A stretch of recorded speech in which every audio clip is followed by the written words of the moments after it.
السلام علیکم۔ آج ہم بات کریں گے تکبر کے 12 ایپیسوڈ کے بارے میں۔ تو ویڈیو شروع کرنے سے پہلے ہمارے چینل کو سبسکرائب کر لیجئے اگر ابھی تک آپ نے نہیں کیا، تاکہ ہماری ہر نیو ویڈیو آپ تک پہنچ سکے۔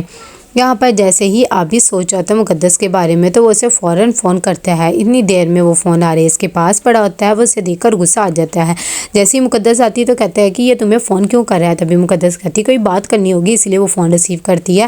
عابد اسے کہتا ہے کہ مجھے آپ سے مل کر ایک بہت زیادہ ضروری بات کرنی ہے، کیا آپ مجھ سے مل سکتی ہے؟ مقدس آریز کو دکھانے کے لیے کہہ دیتی ہے کہ ہاں ضرور، میں آپ سے مل لوں گی، آپ مجھے جگہ لوکیشن کر دینا، میں وہاں پر پہنچ جاؤں گی۔ یہ بات سن کر آریز کو بہت زیادہ غصہ آ جاتا ہے اور وہ کہتا ہے کہ اس کی ہمت کیسے ہوئی کہ وہ تمہیں فون کرے، ویسے بھی اب تم میری بیوی ہو، میری اجازت کے بغیر تم کبھی بھی کسی سے نہیں مل سکتی ہو۔ مقدس کہتی ہے کہ یہ آپ کی غلط فہمی ہے، ویسے بھی میرے پہ یہ دھونس جمانے کی بالکل بھی کوشش نہ کرنا، میرا جو دل آئے گا میں وہی کیا کروں گی۔ دوسری طرف یہاں پر آغا جی بہت زیادہ پریشان ہوتے ہیں اور وہ کہتے ہیں کہ میرے بچوں نے اتنا خیال نہیں کیا جتنا معاذ اور تم میرا خیال کرتی ہو۔ یہ بات سن کر وہ بھی تھوڑی سی بیچاری افسردہ ہو جاتی ہے۔ آغا جی کہتے ہیں کہ مجھے تو مقدس کی بھی بہت زیادہ یاد آ رہی، کافی دنوں سے اس کی ملاقات نہیں ہوئی، بیٹیاں گھر سے چلی جائیں تو دیکھو رونق ہی ختم ہو جاتی ہے۔ ایمن کہتی ہے کہ آپ مجھے بیٹی نہیں سمجھتے، چلیں آپ جلدی سے تیار ہو جائیں، ہم مقدس کو ملنے جاتے ہیں، اسے سرپرائز دیں گے تو وہ بھی خوش ہو جائے گی۔ یہاں پر مقدس جب جا رہی ہوتی ہے تو آریز اس کے پاس جاتا ہے اور کہتا ہے کہ تم میرے ساتھ چلو، لیکن مقدس کہتی میں نے نہیں جانا، تو کہتا ہے کہ میں تمہیں ہاتھ پکڑ کے لے جاؤں گا۔ مقدس کہتی ہے کہ میں آپ کے ساتھ کہیں بھی نہیں جانا چاہتی، پھر بھی آریز اسے زبردستی لے کر جاتا ہے اور کہتا ہے کہ میں تمہیں کبھی بھی عابد سے ملنے نہیں دوں گا۔ دوسری طرف آغا جی اور ایمن یہاں پر گھر پہنچتے ہیں تو سب ان سے مل کر بہت زیادہ خوش ہوتے ہیں۔ جب وہ مقدس کا پوچھتے ہیں کہ وہ دونوں کہاں پر ہے تو فوزیہ بتاتی ہے کہ وہ تو تمہارے گھر کا کہہ کے گئی تھی کہ میں آغا جی کے گھر جا رہی ہوں، اور اسے تو گئے ہوئے بھی اب 2-4 گھنٹے ہو گئے ہیں۔ یہ بات سن کر سب پریشان ہو جاتے ہیں۔ تبھی ایمن اسے فون کرتی ہے لیکن اس کا فون ہی نہیں لگتا، وہ آریز کو بھی فون کرتی ہے اور اس کا بھی نمبر بن جاتا ہے۔ وہ لوگ بہت زیادہ ٹینشن میں آ جاتے ہیں کہ یہ دونوں کہاں ہیں۔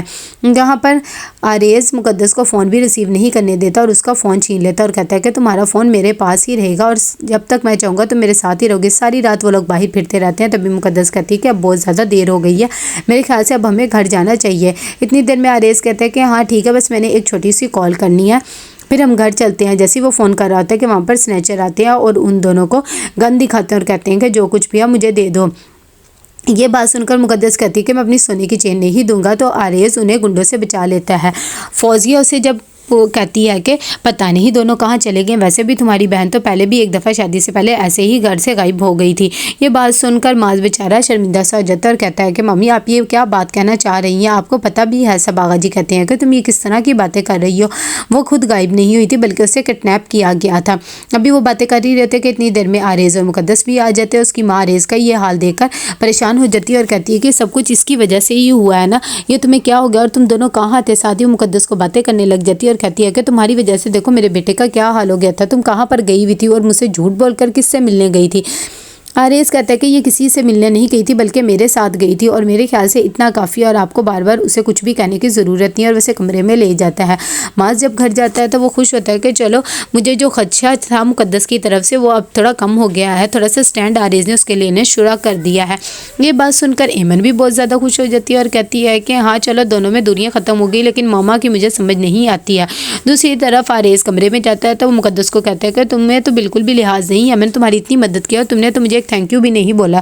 تبھی مقدس کہتی کہ کون سی مدد کی، ویسے بھی کاغذی طور پر آپ میرے شوہر ہی ہیں اور آپ نے کچھ بھی ایسا خاص نہیں کیا ہے۔ یہاں پر صبح کو جب آریز آفس جانے لگتا ہے اس کے بابا اس سے چابی لے لیتے ہیں اور کہتے ہیں کہ میں نے جانا ہے اور تم نے اگر کہیں جانا ہے تو جا کر پبلک ٹرانسپورٹ پہ سفر کرو اتنی دیر میں۔